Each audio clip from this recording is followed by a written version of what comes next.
অনাস্থা জমা দিয়েছি কার বিরুদ্ধে? প্রধানের বিরুদ্ধে। কি কারণ?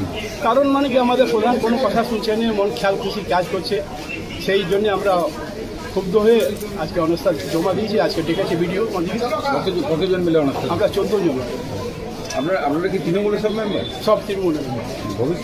ভবিষ্যৎ কি আপনারা অন্য দলে যাবেন? না, কোনো দলে যাবো না, আমরা তৃণমূলই করবো, তৃণমূলই আছি। আমরা শুধু প্রধানকে পাল্টে বাস দেবো। সব প্রধান চেঞ্জ করতে চাই। আপনার নাম? কৌশল সিং। আমাদের প্রধান আমাদের মতে চলে না, প্রধান নিজের মতে কাজ করে। শুধু আমরা সরকারের কাজ করি, সাইন করে দিই বাস। তারপরে কোনো কাজ হলে প্রধান আমাদের কোনো মানে গুরুত্বই দেয় না। আমাদের এতজন মেম্বার আছে, আমাদের মেম্বার থেকে কোনো গুরুত্বই দেয় না। আপনার কোন দলের মেম্বার আপনারা? আমরা টিএমসি দলের মেম্বার। কেন অনাস্থাটা কেন আনছেন? ওই তো বললাম যে প্রধান আমাদের কোনো কাজ করে না, প্রধানকে চেঞ্জ করার জন্য। না আপনারা কি পরে অন্য দলে যাবেন? না, আমরা কোনো দলে যেতে চাই না, আমরা টিএমসি করি, টিএমসিতে থাকবো। আপনার নাম? চন্দনা অধিকারী।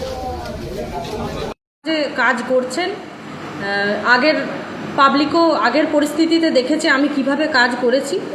ওনাদের যদি কোনো এলিগেশন আছে, সেই এলিগেশনের ভিত্তিতে ওনারা হয়তো অনাস্থা আনতে চাইছেন, কিন্তু আমি অনেকবার এটা জানার চেষ্টাও করেছি যে কি এলিগেশন আছে, এলিগেশনের কি প্রুফ আছে, কিন্তু আমি এখনও জানতে পারিনি।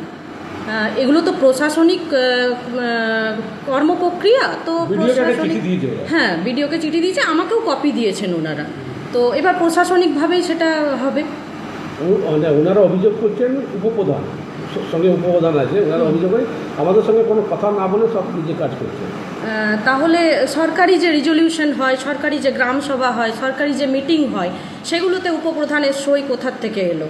উপপ্রধান যদি ইনফর্ম না পান, তাহলে ওনার সাইন করা রিজলিউশন দেখেই তো এগুলো হয়।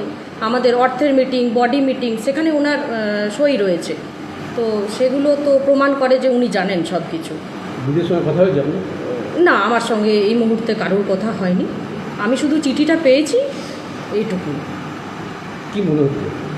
যা হবার হবে, এটা তো আইনি প্রক্রিয়া, প্রশাসনিক মহল এটা আইনি প্রসেসে প্রসিডিওর করবে। আমি আমার কাজ করে যাব, যতদিন চেয়ারে আছি মানুষের পাশে থাকবো, মানুষের জন্য কাজ করব, এটাই আমার বার্তা।